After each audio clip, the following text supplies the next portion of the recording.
What's up, gamers? I hope you're all doing well. We've got a lot to talk about today, and this one is a little bit of a different video because we actually had a lot of drama going on yesterday. I reached out to some of these pro players that were involved with this drama and actually got a statement from one of them that we're going to talk about today. Also, an Apex YouTuber, in my opinion, the biggest YouTuber Apex has ever had, left about a month ago, and people were worried about him. Something was super wrong with him. Well, he actually finally came out and explained the whole story. It's a bit of a weird one, and I'm going to explain that exactly what happened. Also, we had the patch notes come out for this new event coming up on the 29th, and there's something that was in the patch notes that I feel like no one's talking about, and it's something that I've explained in the past, and I want to talk more about it and why I think this might not be the greatest decision ever. But with all of that, we've also got some amazing news that we found out on Twitter. This is like, I think, hidden. I don't think no one's really been talking about this, but all of that also with some amazing news coming for the future of Apex Legends. I've honestly been a little bit down about this collection event. It doesn't look like that amazing. It looks cool. Don't get me wrong, I'm excited for it. I'm happy for it. I'm definitely down to play these old maps. It's going to be super fun to be able to partake in that, and a lot of people that didn't get to play in it in the past are definitely going to take advantage of this opportunity. So I'm not saying that this is a bad thing. I will say though, like I said, I expected a bit more than what we're getting, but that is okay. I'm fine with what we are getting. It is something. It is going to get people back in the game, and so I am excited for it. However, we reached out to someone a few months ago that works with Respawn, works with EA, works with the ALGS, works with the esports scene for Apex in general, and he did give us a slight response back then. Well, now we're seeing things come to fruition that maybe he was trying to tease or maybe just couldn't say too much about back then. But I also kind of knew this was going to happen, and that's why I tweeted at him in the first place. But before we get into the video, make sure to hit the like button, subscribe to the channel. We're going for 4,000 likes on this video. And also, I forgot to mention that we are giving away the Rev Heirloom over on Twitter. The link is down in the description if you would like to participate. It's pretty simple. You follow me, you like the tweet, you retweet the tweet, and you comment "let's go." I will be picking a winner probably somewhere around July the 4th or so once we're into the event for about a week. Also, we gave away 5,000 Apex coins today on stream for the 1v1 tournament. If you guys were not there, you need to join the Discord down below so that you can be a part of these events when they come back in the future. Also, make sure to buy some Glytch energy using code JMeyels at checkout. If you do, the reason I'm saying this is because we're having a big giveaway going on at the end of this month, so anything that you buy using my code, you'll be able to use in return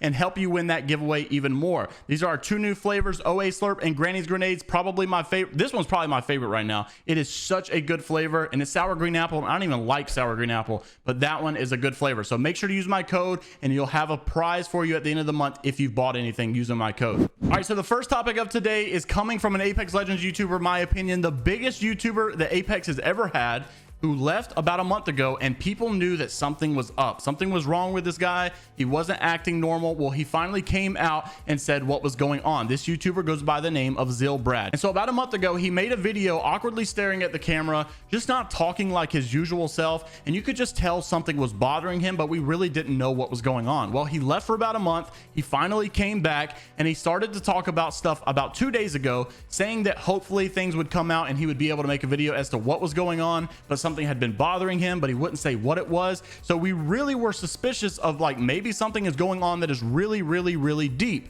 Well, the morning that I'm recording this video, he actually posted the reason that he was not uploading. And to be honest, this is not to throw shade in any way, but it was just a lot less serious than what I was expecting. It just seemed like something that was a really big event. But basically, if you're not wanting to watch a 16-minute video of what was going on, in layman's term, he just is worried about the future of the entire world. You know, basically like just people not having enough money for this, or people just not doing life the right way, or, you know, we need to stay woke about all of this stuff going on, and talking about stock market. And it was just a little bit different from what I was expecting all of this panic to be about. But yeah, that's the sense of it. If you guys missed Zylbrad's content, hopefully it will come back soon. We definitely miss him as a creator, but he is saying that he's going through a lot of just like trauma, I guess, from just not understanding why the world is the way that it is. He talks about COVID. He talks about just the financial situation of the world and how people are just not growing up doing the things that they should be doing. And yeah, it's a little bit of a weird video. If you want to go watch it, you're more than welcome. It's on his channel. It's about 16 minutes though.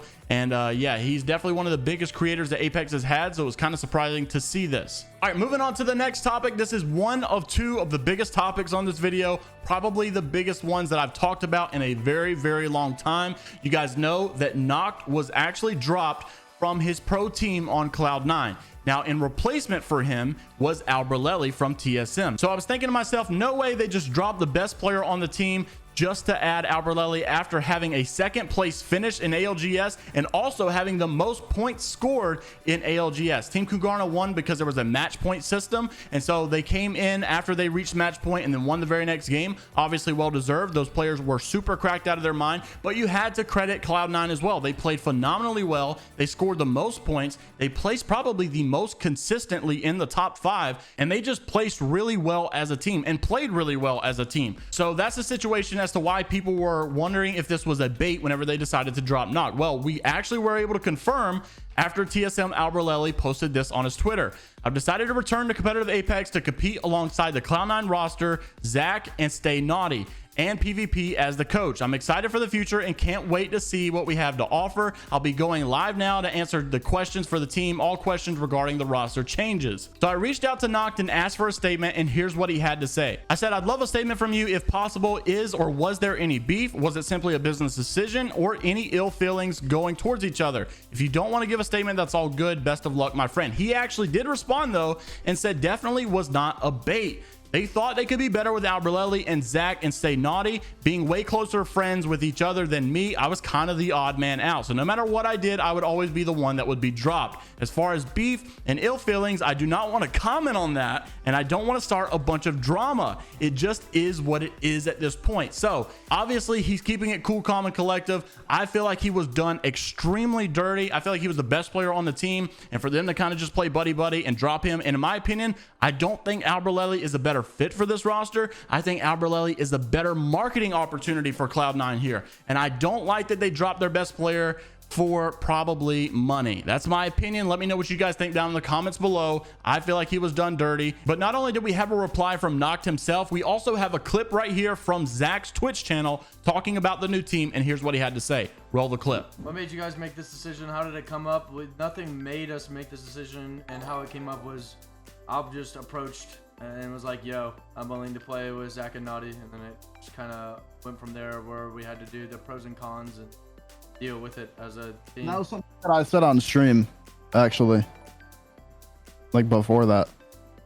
What? The only two teams that I would return to comp with would be either Zach and Naughty or Hal and Jordan. As this was being edited, probably the biggest chunk of drama I've ever seen in my life coming out of the esports scene of Apex. This is coming from a Twitter follower of mine. By the way, if you guys are not following me on Twitter, you need to do so, because I'll be shouting out the people that send me some juicy news like this. This was sent to me by Modmon, and he said that you need to check out this twit longer. This came from Brandon, which is O Nocturnal, that was on Team Liquid. So if you guys don't know this already, Albralelie is actually on Team Cloud9 after this drop of Noct. But before he actually joined Cloud9, Albralelie was competing with Team Liquid, and this is what his teammate over on Team Liquid had to say after all of this happened. He talks about answering some questions on stream and all, but this is the juicy part that he had to say. He said, as for Mac, which is Albralelie, both Flinker and I knew that he wanted to quit competitive play and look into other things and not deal with the stress a month or so before champs happened. So we dealt with a lot of stress, making sure the last tournament potentially to be our best to hopefully keep him if we did really well. Ultimately, didn't go this way. Stuff happened. After the tournament, we all agreed to talk another day to recover from such a loss. Well, talks didn't happen. Then to find out that he's done with competitive through Twitter, and to see he's joining the team that was trying to steal him even before / during champs finals a few weeks later, just kind of disgusts me. I've always wanted the best for Mac and wanted to see him grow into the player that I know he is. So now I see him just being the PR scapegoat to help recover C9's image after snaking Noct is just so gross. Now this isn't some sob story because I want him back. He's free to do whatever he wants, and I'll be happy for him. I'm just getting this off my chest because people deserve to know my side. Like I said before, this isn't the damaged Mac in any capacity. I just want the best for him. As for my team situation, I'll be continuing to compete. We have plans for a trial bunch of players to see how things go. And he goes on and talks about the future of his team. Even Nicewig and Imperial Hal replied to this saying, love you, big dog, for real. And Imperial Hal saying, not surprised, to be honest. Now this makes you wonder what's been going on behind the scenes for Imperial Hal to say that he's not surprised. When I first started to make this video, it was supposed to be like 9 minutes long. Did all of this beef just continue continuously came and came and came. So this is just so insane. I have to be honest with you, it makes me question Albralelie quite a bit now, especially knowing that Imperial Hal apparently must have these same suspicions about Mac to begin with, but it also makes the future of competitive so much more intense as you see these players compete against each other. So long story short, Liquid was done dirty as Mac kept them in the dark and told them through Twitter, not even their group message, but told them through Twitter that he was quitting competitive, and then proceeds to join the org that was trying to steal him, and that org actually did another player dirty.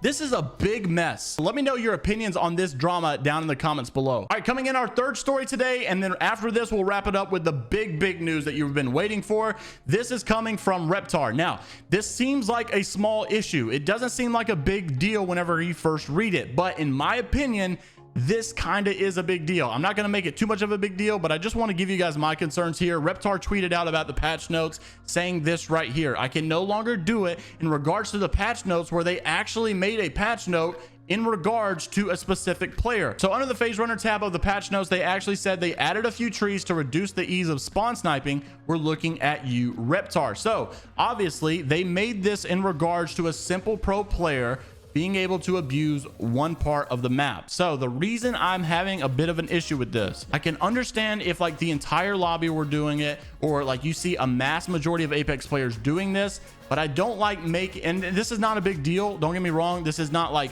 a big change that happened, but is this a foreshadow of the future that things might get nerfed because of one player being able to abuse it? Just imagine if Imperial Hal is like the best at B-hop, tap strafe, no scopes, whatever, and then all of a sudden they say, oh, we're gonna get rid of the no scope accuracy because Imperial Hal is abusing it. I don't like that. I don't think that's a good thing to do. But a Respawn developer did reply, Tyler Owing, saying, I think this is the competitive gaming equivalent of the NBA introducing new rules specifically to stop things that dominant players like Shaq or MJ used to abuse. Now, like I said, I understand why, but it concerns me that potentially you could see some big changes in the future, all because of a pro player's opinion. It just kind of goes to show you that they kind of will value what these pro players are doing more and what they're exploiting, what they're abusing, more than what your average player might be abusing. You might go into a lobby and literally all 30 players are using an exploit, but if Imperial Hal is using the exploit, they'll probably nerf it first because they just see him because millions and millions of people are watching, well, thousands and thousands of people are watching him. But there's been bugs and exploits going on for so long that everybody's been doing in pubs and they've not paid attention to yet. I don't know, it's a bit of a weird one, but that's just my 2 cents. All right, moving on to the last topic of the day. This is the big one you've been waiting for. I personally did not see this in the patch notes itself, and I'm reviewing them right now and still do not see them. So I'm not really sure as to where they're getting this from, but this kind of went viral on Twitter last night. This is coming from a user by the name of Hell Havens, and they said that these are the Genesis Collection event private match patch notes. So these are some things that you're going to be seeing. They added arenas to private matches. They added platform icons to private match lobbies, blah, blah, blah, blah, blah. They go on and talk about some fixed camera bugs. But the biggest one that everyone seemed to be happy about, iLoot Games saying private match arenas, huge. Reptar saying private arenas, eye emoji. So people are definitely loving this new idea that they could potentially be starting a new esports scene with arenas only. So that would be really cool because you'd be able to get something like you would see like in Call of Duty, a team versus team tournament and not just the battle royale tournament. This is something I've been super excited for, and I knew they were going to add this back a month ago when I reached out to their guy who does their esports, and he said it would be something that they would be looking into. So with that happening, now is your chance to get ready and become a pro in Apex Legends if you think you got it. Also, let me know if this happened and if you had your battle royale teams play in these tournaments. Let me know who you think would be the best arena esports team. I have a feeling that because battle royale is played so differently than arenas, you would have like one team that might be really bad at battle royale, but in the top 20 of pros might be like the best team in arena. So let me know what you think down in the comments below. But just in case you're wondering, these are actually not private matches for everyone to play. This is just the private matches for tournaments, people like who do the Juka Bowl, the ALGS. So this unfortunately is not going to be available for everyone to play, but we do still have that information that came out about a month ago saying that they were trying to get everyone to be able to play private matches. So they want you to be able to go into a custom game with your friend and start a private match by yourself, maybe hopefully play with bots or something like that. So that is coming in the future, but unfortunately this is not what it's talking about. And I've only got one golden nugget for today's video, and that's a bit of a sad one. Ragtag, that you guys know, on YouTube, he's been a really cool YouTuber. I love watching his videos. Unfortunately, posted on Twitter saying that he was taking a break from Apex, and basically his tweet longer was pretty simple, just saying that he's going to be taking a break for at least 140 hours until the next event comes out, and hopefully just maybe able to reset. But this is also important because look, like, I'm trying to explain to Respawn, like, I get that you think people should take breaks from the game and just, you know, enjoy the game, but like, you're losing a lot of money when your big creators are complaining about the game, saying that the game is bad. Look at YouTube viewership right now for Apex. It's at an all-time low for everybody. So by saying that you think people should take breaks from the game and that's why you're not going to bring as much content, might not be the best move. Let me know what you guys think down in the comments below. If you did enjoy this video, make sure to leave a like on the video. 4,000 likes is the goal. I doubt we'll hit it because we never do, but if we do, that'd be greatly appreciated. I'll see you all in the next one. Have a great rest of your day. It's Zylbrad, only positivity. I haven't said that in a while. I've not said that in like 2 videos. Why have I not done that? So I'll see you all later, and peace.